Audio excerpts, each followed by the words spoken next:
Okay, story time. So a lot of you guys have probably heard me talk about my business partner, Cameron. And we were at Waffle House a few months ago. This was actually the beginning of this year. And he was telling me how he was thinking about getting out of his vending business, snack and drink particularly, and invest in some claw machines. You know, the arcade game that we've all played at restaurants or at arcades, stuff like that. And when he told me this at the Waffle House, I was just kind of like, okay. I was kind of like not really getting where he was coming from, but I was like, I'm gonna hear him out. And so he had been doing vending for several years, and for him to say that he was gonna get out of it, I was just kind of shook because he was making good money with vending. So then, long story short, here we are in September, almost September. It's the end of August right now when I'm filming this. And from January, when we were sitting at Waffle House until now, Cameron has sold his entire vending route, and he has purchased over 20 claw machines and is making more right now than he ever did with vending machines. So obviously he was onto something whenever he was researching this and telling me about it at the Waffle House in January, because in less than a year, he has completely got out of the snack and drink industry, completely gotten into the amusement industry, and it really blew me away. So I wanna show you exactly how he did this, how much he's paying for these machines, how much he's making, and why specifically claw machines truly are better than vending. I see the vision now, and I'm totally on board with the business model and this idea because I have personally seen from talking with him just how much money these businesses, these claw machines are making, and it's phenomenal. So let's start with what most people think they know about vending machines. You see them everywhere. Office buildings, schools, airports, everywhere. And they do seem like pretty easy money. You stock them once with chips and soda, go by every few weeks to restock and collect your cash, boom, passive income, right? But here's really the reality of what no one really tells you about traditional vending. First of all, the margins are terrible. You're buying a Coke for maybe 40 cents and you're selling it for $1.50. And that sounds pretty good until you factor in machine costs, restocking time, spoilage, and of course location fees as well. You're looking at maybe 30 to 40% profit margins on a good day. But wait, it gets worse. Snack machines, even worse. Even thinner margins. That bag of chips you're selling for $2, you paid $1.20 for it wholesale. Plus half your inventory has expiration dates. I've talked to other vending operators in addition to Cameron who throw away hundreds of dollars in expired products every single month. Another big issue that Cameron was telling me about that I didn't even think of was how hard the machines are to move. These machines weigh several hundred pounds, and sometimes you even have to take the doors off to get them in locations. He can't move these machines by himself. He has to have either a friend or a family member help him, or he has to hire a moving company just to move these big, bulky vending machines around. Not only that, but you also have to find a good location for it in whatever location you're placing it, because like I said, they are big and bulky and they take up several feet of space. I remember I went over to Cameron's warehouse where he stored his snacks and stuff like that, and he had 2 totes full of expired candy, drinks that he had to pull, and bags of chips, stuff like that. So when Cameron first told me about claw machines, I was like, I just don't see it working as well because, you know, people need to eat, people get thirsty, they're gonna go buy a drink, they're gonna go buy a snack, but like with amusement vending, the claw machine, that's not necessarily a need, that's more of a want, that's entertainment. And boy was I wrong. So with vending machines, it's very transactional. You buy your snack, you buy your drink, it vends it, and you walk away and you're done. With claw machines, every play that doesn't win just makes people want to try again. It's kind of like a slot machine, but it's legal and it's socially acceptable. So let's break down this claw machine math, because this is really where it actually gets interesting. A claw machine play usually costs $1 to $3, maybe more in some situations. Your prizes inside maybe cost you 50 cents to $1 wholesale. But here is the key. You control the win rate. Most operators set their machines to win every 6 to 8 plays. So if someone wins on, let's say, play number 10, and each play costs $2, that is $20 in revenue on a prize that costs you $1. That is a 95% gross profit margin. Show me one vending machine that could touch those numbers. It's impossible. Now I know what you're thinking, but people will stop playing if they never win. And that's where a little bit of skill comes in. Good claw machines stock valuable, desirable prizes and set the claw strength to where the players actually win sometimes. It's not about never letting people win. Winners make players, players make money. It's about being able to control how often someone wins. It's basically the same concept as a slot machine in a casino, how they can control when and how often that thing pays out. That's how they make their money. But the real genius is in the prize selections. Instead of buying cases of Coke that might expire, you're buying plush toys, electronics, gift cards, stuff that never goes bad. You can buy prizes in bulk from wholesale suppliers, often paying 50 to 70% less than retail value. A toy that sells for $15 in a store may only cost you $5 wholesale. And here's something big that a lot of people fail to realize.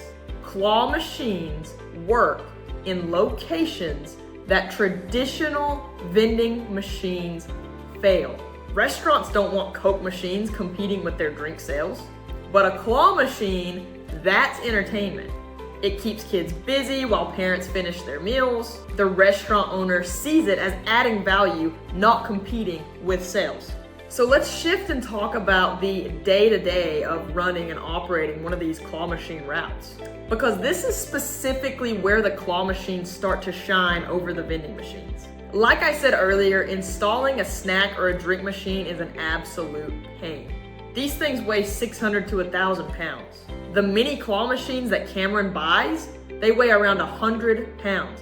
He literally can pick it up out of the back of his truck, walk it into a location and sit it down. It can fit in the back of a truck, in the back of an SUV. You don't have to have a trailer, have an extra person, or hire a moving company like you would with a traditional snack or drink machine. Drink machines also have compressors, cooling systems, pumps, and you're gonna be dealing with a lot more breakdowns than you will a claw machine. Claw machines are basically mechanical toys with a computer brain. The most common repair is just simply adjusting the claw strength. The moving parts are simple. One claw that moves side to side, up and down.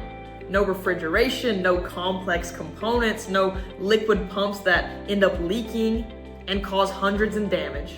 And restocking is night and day difference too. With vending machines, you're having to drive to Costco, drive to Walmart, wherever you're able to find the best deals on drinks and snacks, buy them, transport them back, store them, pick your list, your order whenever you go to fill up another location, and you're hauling around bulky drinks and snacks. You're dealing with the expiration dates, you're dealing with the temperature of the machine, making sure it's cool enough.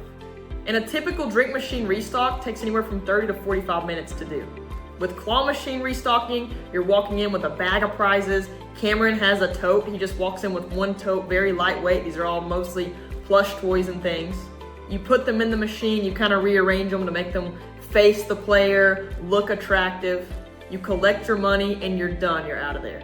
No heavy lifting, no expiration dates to track, and no temperature concerns. And here's a huge advantage. Claw machines work in way more locations. Bars that don't want food or drink vending will still take a claw machine. Restaurants, bowling alleys, or even small areas where traditional vending just doesn't fit. These claw machines that Cameron gets takes up 1 square footage of space. 1. They're not bulky, they don't stick out very much, and they're very attractive. And claw machines are not seasonal like vending machines can be. Cold drink sales plummet in the wintertime. but people play claw machines all year round. Kids always want toys regardless of the weather. So let's cut through everything else and start discussing numbers. How much more can claw machines make than traditional vending? And before I get into this, please like and subscribe and comment down below if you are interested in getting into claw machines. And also check out some of the links that I have in the description. I literally have a link to a free claw machine training in the description. If you want to sign up, it really is free, and you can attend that and learn how to actually do this if it's something that interests you. But without further ado, let's get into the profit. So a lot of people are like, well, why would anyone actually want you to place a claw machine at their location? What is in it for them?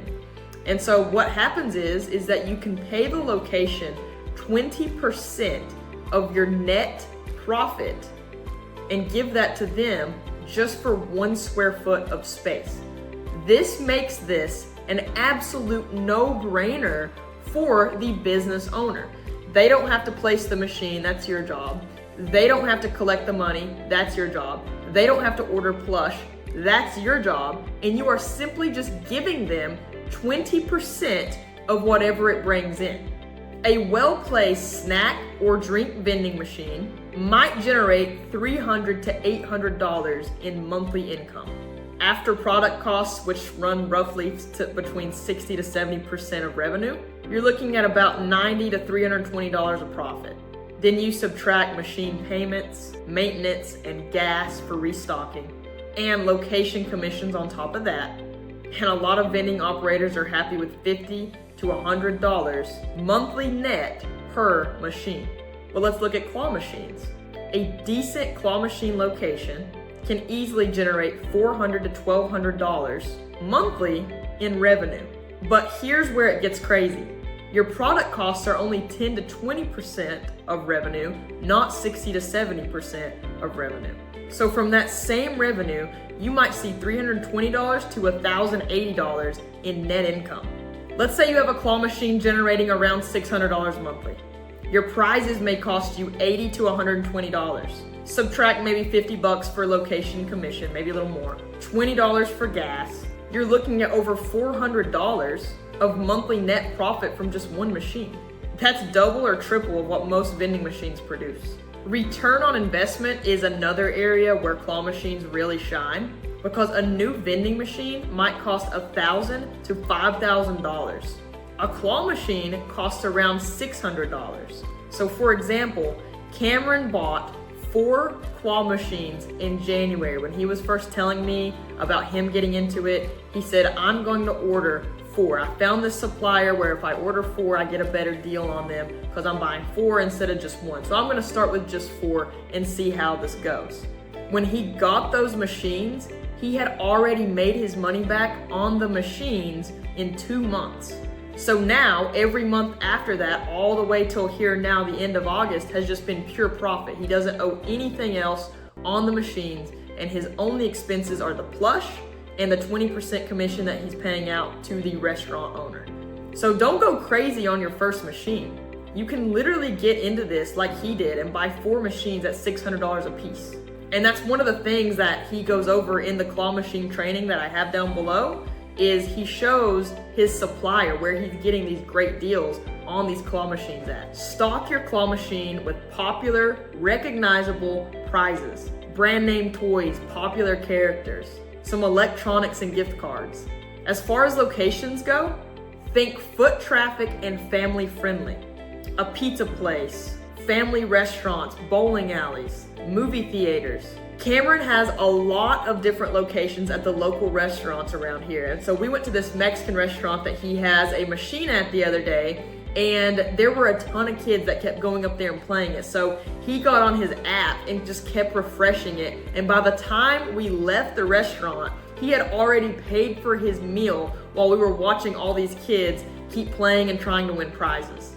And once you've got that first machine working well, scaling is very straightforward.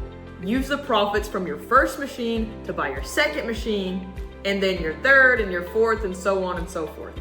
Focus on building density in one area rather than just spreading out geographically. It's much more efficient to service 10 machines in a 5-mile radius than 10 machines spread out during the whole city. So are claw machines going to make you rich overnight? No. But if you're looking for a legitimate way to build passive income that actually stays passive as you scale and you're not afraid of doing the work, then you need to seriously consider claw machines. So hopefully that sheds some light on that industry and you kind of had the whole realization now at the beginning of the video that I had a couple months after having the initial conversation with Cameron at Waffle House on him getting into claw machines, where I kind of thought he was crazy. It's amazing. Get into this industry. Click the link in the description, grab a spot at that free training for the claw machines, and excited to see what you guys do with this business model. That is a huge, huge opportunity for anyone who is willing to get in this, do the work, and actually scale this thing and build an empire.